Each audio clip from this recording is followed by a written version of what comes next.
Hello, welcome to my home garden. Today I'm going to show you what few tools you need for your container garden. I'll also price out those tools so you can see how much it costs and you can plan for your budget as well. Come on, let's get started. Let's take a look at some of the things that you'll need for your garden. It's very simple. All you need is a spade, just some regular scissors, or you can get garden shears, some gloves. I prefer the gloves to have this coating on the inside. It helps keep your hands dry as you deal in sometimes wet soil in your containers. Some green garden tape.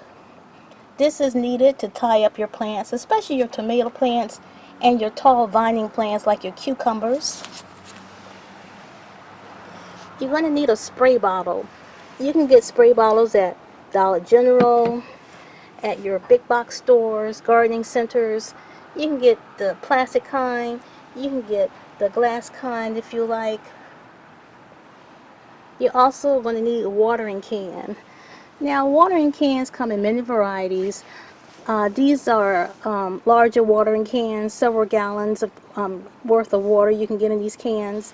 And this one has a nozzle with little pinholes that kind of shower down, and I kind of like that feature. But I also like the cans that have the long spout on it.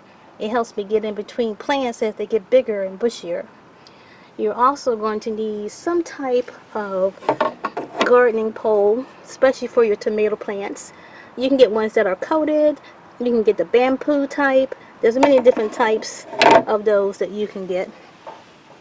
And that's it. It's basically very simple of all the things that you can have to get your garden started. Now, if you hang with me, I'm going to price this out and show you how much this will cost so you can get your budget together. I'll also give you a quick view of my winter garden. Here's my cauliflower. Here's turnip greens. I have some herbs back there. I have some kale that I picked already and growing back. More cauliflower. Some more turnips. Okay, let me price this out for you.